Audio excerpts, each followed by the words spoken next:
Hey guys, thank you so much for coming back. चलिए start करते हैं आज के वीडियो को। देखिए आज के वीडियो थंबनेल से आपको आइडिया लग गया होगा, एफकेट एग्जामिनेशन के बारे में A to Z पूरा डिस्कशन होने वाला है। सो आज का वीडियो उन सारे ही बच्चों के लिए इंपॉर्टेंट है जिनको भी डिफेंस सेक्टर में अपना कैरियर बनाना है। स्पेशली इंडियन एयरफोर्स से बहुत ज़्यादा प्यार है और 12th के बाद ये सपना बना लिया था या फिर बना लिया है कि हमें जो है एयरफोर्स फील्ड में जाना है, तो उसके लिए शुरुआत से ही हमें प्रिपरेशन करनी होगी। इंडियन एयरफोर्स का सबसे पॉपुलर एफकेट एग्जामिनेशन के बारे में आज के वीडियो में हम डिस्कस करेंगे और मैं बताने वाला हूँ 10th के बाद 12th के बाद क्या हमें तैयारी करनी है, कैसे हमें प्रिपरेशन करनी है, क्या लेवल रहता है, सारी आपको स्टेप बाय स्टेप में जानकारी दूंगा। राइट, चलिए स्टार्ट करते हैं बिना कोई टाइम वेस्ट करें। देखिए air force common admission test, AFCAT का फुल फॉर्म क्या है? Air force common admission test. तो ये स्पेसिफिकली उन बच्चों के लिए है जिनको भी इंडियन एयरफोर्स को ज्वाइन करना है आफ्टर देखिए 12th के बाद ये होता नहीं, तो आपको ग्रेजुएशन करनी होगी। ग्रेजुएशन के बाद आप कर सकते हैं, लेकिन ये जानना ज़रूरी है कि अगर आप एफकेट या एयरफोर्स ज्वाइन करना चाहते हैं 12th में आपको क्या सब्जेक्ट रखने हैं, कितनी परसेंटेज सिक्योर करनी है, वो मैं आपको समझाने वाला हूँ। राइट, ये एक एंट्रेंस एग्जामिनेशन है, इंडियन एयरफोर्स ही ये एंट्रेंस कंडक्ट करता है और मल्टीपल पोस्ट के लिए अप्लाई करते हैं। देखिए बेसिकली यहाँ पर दो पोस्ट है, मोटी मोटी दो पोस्ट है हमारी। एक होती है फ्लाइंग ब्रांच, दूसरी है ग्राउंड ड्यूटी। ग्राउंड ड्यूटी के दो सब पार्ट हैं, एक टेक्निकल एक नॉन टेक्निकल।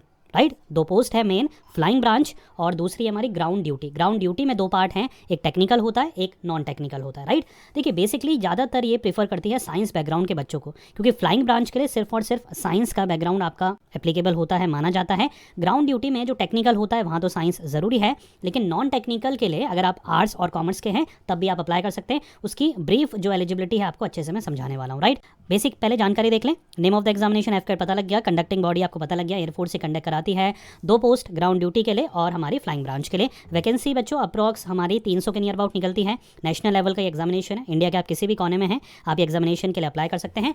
अच्छा, अच्छी बात यह है इस एग्जामिनेशन की, साल में ये दो बार होता है। एक फरवरी के नियर अबाउट में फॉर्म निकलते हैं, एक बार अगस्त में फॉर्म निकलते हैं। राइट, इंडियन एयरफोर्स की जो वेबसाइट है, ऑफिशियल वेबसाइट में बताने वाला हूँ, उसमें लॉगिन कर आप चेक कर सकते हैं। राइट, गवर्नमेंट जॉब्स में आता है बच्चों ये, तो हमें ये भी ध्यान रखना है कि अगर आपको गवर्नमेंट जॉब की प्रिपरेशन करनी है तो आपके लिए बहुत ही शानदार डिफेंस की ये गवर्नमेंट जॉब होगी। एप्लीकेशन वगैरह सब कुछ ऑनलाइन होता है, मोड हमारा पेपर भी हमारा ऑनलाइन होता है, कंप्यूटर बेस्ड ये टेस्ट होता है। सेंटर्स आपको अलॉट होते हैं, वहाँ जाकर आप MCQ बेस्ड हमारा टेस्ट होता है वो आप देते हैं। Right, total number of questions यहाँ पर दो पेपर होते हैं बच्चों, एक होता है एफकेट और एक इंजीनियरिंग नॉलेज टेस्ट होता है हमारा। एफकेट के लिए हमें 100 क्वेश्चंस होते हैं और EKT का पूरा फॉर्मेट बताऊंगा, वहाँ पर 50 क्वेश्चन होते हैं। एग्जाम सिर्फ और सिर्फ इंग्लिश लैंग्वेज में कंडक्ट होता है। सिलेक्शन प्रोसेस में अगर मैं बात करूँ तो 3 स्टेजेस बेसिकली आपको क्लियर करनी पड़ती है। रिटन टेस्ट, एक इंटरव्यू स्टेज जिसको हम AFSB बोलते हैं, जैसे NDA और CDS में SSB होता है, वैसे यहाँ पर AFSB होता है। और मेडिकल एग्जामिनेशन तो डिफेंस जितने भी एग्जामिनेशन उसका मेन पार्ट रहता ही है। राइट, तो 3 मेन स्टेजेस आप क्लियर करनी है और ऑफिशियल वेबसाइट आप नोट कर सकते हैं fcat.cdec.in, ये हमारी ऑफिशियल वेबसाइट है। यहाँ पर आप जब भी रिक्रूटमेंट निकलता है तो सारी डिटेल सब कुछ, फॉर्म, रजिस्ट्रेशन वगैरह, एडमिट कार्ड वगैरह सब कुछ आपको यहाँ पर अवेलेबल हो जाता है। राइट, एलिजिबिलिटी देखिए दो मेन जो हमें क्राइटेरिया है फ्लाइंग ब्रांच के लिए, 20 से 24 आपकी एज लिमिट होनी चाहिए।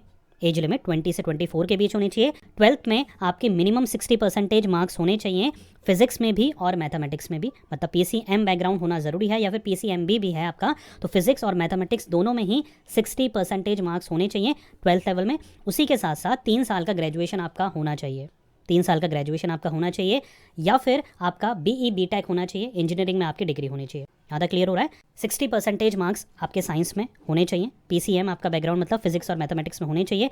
ग्रेजुएशन में हो सकता है साइंस बैकग्राउंड था, ग्रेजुएशन में कुछ और कर लिया तो चल जाएगा, कोई दिक्कत नहीं है। राइट, तब भी आप दे सकते हैं। या फिर अगर आपने इंजीनियरिंग ही कर ली है ग्रेजुएशन के बाद या ग्रेजुएशन में 12th के बाद इंजीनियरिंग कर लिया तो कोई भी वहाँ पर इशू नहीं है, आप अप्लाई कर सकते हैं फ्लाइंग ब्रांच के लिए। राइट, लेकिन मेजर क्या है, मेजर चीज़ ये नोट करनी है आपको, फ्लाइंग ब्रांच के लिए 12th में स्पेशली 12th में साइंस बैकग्राउंड होना ज़रूरी है और फिजिक्स और मैथमेटिक्स में 60% आपको स्कोर करना ज़रूरी है। यहाँ तक क्लियर हो रहा है? ग्राउंड ड्यूटी में दो चीज़ें आती है, टेक्निकल और नॉन टेक्निकल। टेक्निकल के लिए साइंस बैकग्राउंड होना ज़रूरी है, नॉन टेक्निकल के लिए साइंस बैकग्राउंड होना ज़रूरी नहीं है। सिर्फ ग्रेजुएशन भी है आपका किसी भी स्ट्रीम से, तब भी आप अप्लाई कर सकते हैं। एज लिमिट यहाँ पर 20 से लेकर 26 साल है, कोई कन्फ्यूजन तो नहीं है? ग्राउंड ड्यूटी में अप्लाई करने के लिए एज लिमिट 20 से 26 साल है। टेक्निकल के लिए अगेन वही जो फ्लाइंग ब्रांच का बैकग्राउंड है वही आपको यहाँ पर भी चाहिए। यहाँ पर 12th में फिजिक्स और मैथमेटिक्स में 60% अबव आपका स्कोर होना चाहिए और ग्रेजुएशन आपकी इंजीनियरिंग से होना ज़रूरी है टेक्निकल के लिए।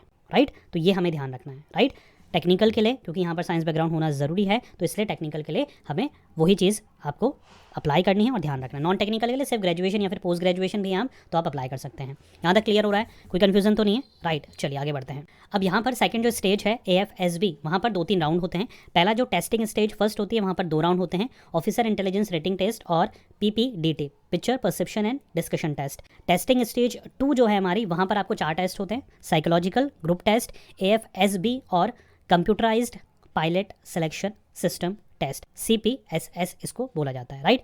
जैसे ही आप स्टेज क्लियर कर लेते हैं देन आता है medical examination, right. Medical examination देने के बाद शॉर्टलिस्ट करे जाते हैं कैंडिडेट ज्वाइनिंग लेटर्स के लिए, right? Recommended candidates will be called for the medical examination, and after the medical examination, a final merit list would be prepared on the basis of marks secured by the candidate in written as well as in AFSB interviews. यहाँ तक clear हो रहा है। अब आगे देख लेते हैं एग्जामिनेशन पैटर्न क्या है। देखिए, ऑब्जेक्टिव टाइप हमारा क्वेश्चन पेपर रहता है। AFCAT और EKT दोनों के ही FCAT और EKT के पेपर जो है इंग्लिश में आते हैं, राइट। हर करेक्ट आंसर का आपको 3 मार्क्स मिलते हैं, नेगेटिव मार्किंग 1 मार्क्स की है, और अगर इनकेस कोई क्वेश्चन छोड़ देते हैं तो वहाँ पर आपका मार्क्स नहीं कटता है। तो आप देख सकते हैं FCAT के लिए आपको 2 घंटे 100 क्वेश्चंस 300 मार्क्स के आते हैं। सेक्शंस आप देख सकते हैं, वर्बल का आता है, न्यूमेरिकल का आता है, रीजनिंग का आता है, GK का आता है और मिलिट्री एप्टीट्यूड का आता है। EKT की बात करें 45 मिनट्स मिलते हैं, 50 क्वेश्चंस आते हैं, 150 मार्क्स के होते हैं, और टेक्निकल क्वेश्चंस आते हैं मैकेनिकल, कंप्यूटर साइंस और इलेक्ट्रिकल और इलेक्ट्रॉनिक्स फील्ड के, right. Candidates who are opting for ground duty branch have to pass both FCAT and EKT। जो ग्राउंड ड्यूटी में टेक्निकल के लिए अप्लाई कर रहा है उसको EKT और FCAT दोनों एग्जामिनेशन देने की ज़रूरत है। क्लियर हो रहा है, राइट। नहीं तो सिर्फ आप अगर फ्लाइंग वगैरह के लिए अप्लाई कर रहे हैं तो आपको FCAT ही देना है, लेकिन अगर आप टेक्निकल के लिए अप्लाई कर रहे हैं ग्राउंड ड्यूटी में तो उसके लिए EKT भी FCAT के साथ देना ज़रूरी है। यहाँ तक क्लियर हो रहा है बच्चों। तो उम्मीद कर रहा हूँ FCAT एग्जामिनेशन से जुड़े हर डाउट आपके इस वीडियो के बाद क्लियर हो गए होंगे। कोई भी क्वेश्चन होता है तो आप मुझसे कमेंट बॉक्स पे कमेंट कर सकते हैं। ऐसे ही वीडियोस रेगुलर इस चैनल पे आते रहेंगे, सो प्लीज़ चैनल को सब्सक्राइब करना मत भूलिएगा। मिलेंगे नेक्स्ट वीडियो में एक और इंटरेस्टिंग टॉपिक के साथ। Till then take care, good bye. पढ़ते रहिए, मेहनत करते रहिए, क्योंकि आपका भेद देना आएगा। Thank you so much.